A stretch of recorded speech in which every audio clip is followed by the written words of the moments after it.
Kita beralih ke sorotan lainnya, Saudara. Istana tanggapi soal OTT Wamenakar Immanuel Ebenezer oleh KPK.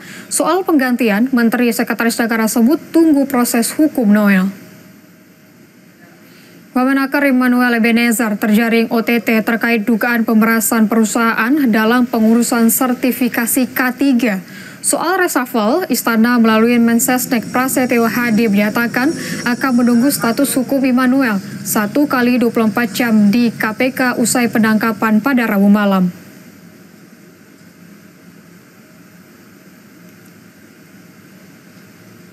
Tunggu.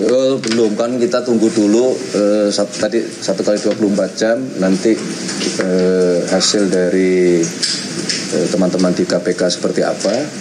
Nah, sekali lagi kalau memang kemudian terbukti ya kita akan segera mungkin melakukan proses terhadap yang bersangkutan.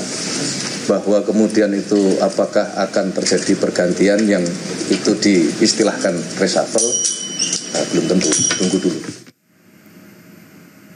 Immanuel Ebenezer ditunjuk Presiden Prabowo sebagai Wakil Menteri Ketenagakerjaan Kabinet Merah Putih yang sebelumnya Noel merupakan relawan pendukung Jokowi. Ia menjadi Ketua Relawan Jokowi Mania pada Pilpres 2019. Pada Pilpres 2024, karena Jokowi tidak bisa maju, Noel mengalihkan dukungannya pada Prabowo Subianto. Ia mendirikan sekaligus menjadi Ketua Relawan Prabowo Mania. Pada tahun 2021, Noel pernah menjabat sebagai komisaris di salah satu anak perusahaan PT Pupuk Indonesia Persero.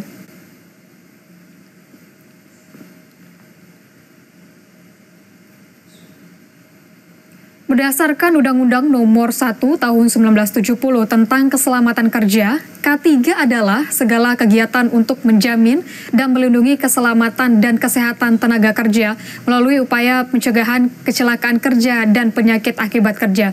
Sementara sertifikasi K3 adalah bentuk pengakuan resmi yang diberikan pemerintah kepada individu atau perusahaan yang telah memenuhi standar K3 yang ditetapkan.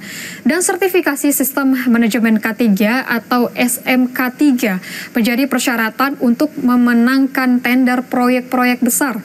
Bagi individu, ia memiliki sertifikat ahli K3 umum atau AK3U adalah bukti kompetensi untuk menjadi profesional di bidang keselamatan kerja.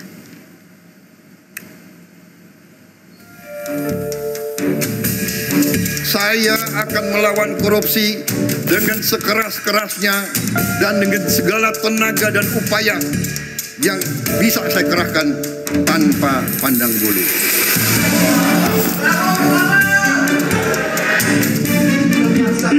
Maksa kamu nggak mengawal saya untuk melakukan pembinaan. Tapi kita cuma minta pulangin ijazahnya, Bu. Nggak minta apa-apa, nggak minta duit. Immanuel Ebenezer atau Noel jadi pembantu pertama Presiden Prabowo Subianto yang dicokok KPK. 22 kendaraan yang terdiri dari 15 mobil dan 7 motor disita KPK. Ada Ducati X Diavel yang harganya bisa mencapai 1 miliar rupiah, hingga Nissan GT-R yang harganya bisa mencapai 8 miliar rupiah. Diduga deretan kendaraan tersebut menjadi barang bukti kasus yang menjerat Wamenakar tersebut. Menteri Tenaga Kerja Yassi-Erli menyayangkan ditangkapnya Noel oleh KPK. Yassi-Erli menyinggung soal komitmen seluruh jajaran di Kemenaker yang siap mundur jika terjerat kasus korupsi. Saya menghormati proses hukum yang sedang dijalankan oleh KPK dan mendukung berbagai langkah KPK dalam melakukan penindakan pelaku korupsi.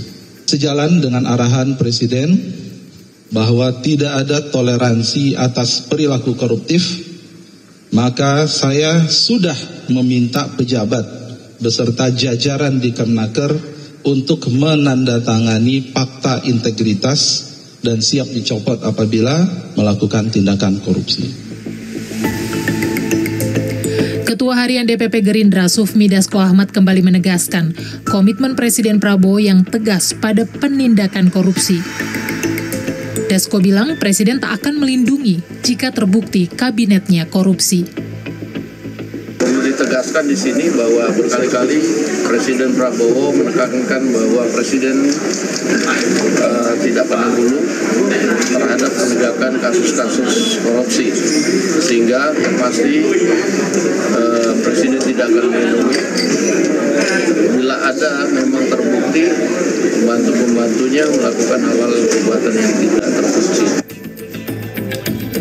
KPK melakukan operasi tangkap tangan terhadap Wamenaker Immanuel Ebenezer pada Rabu malam. OTT diduga dilakukan terkait pengurusan sertifikat K3.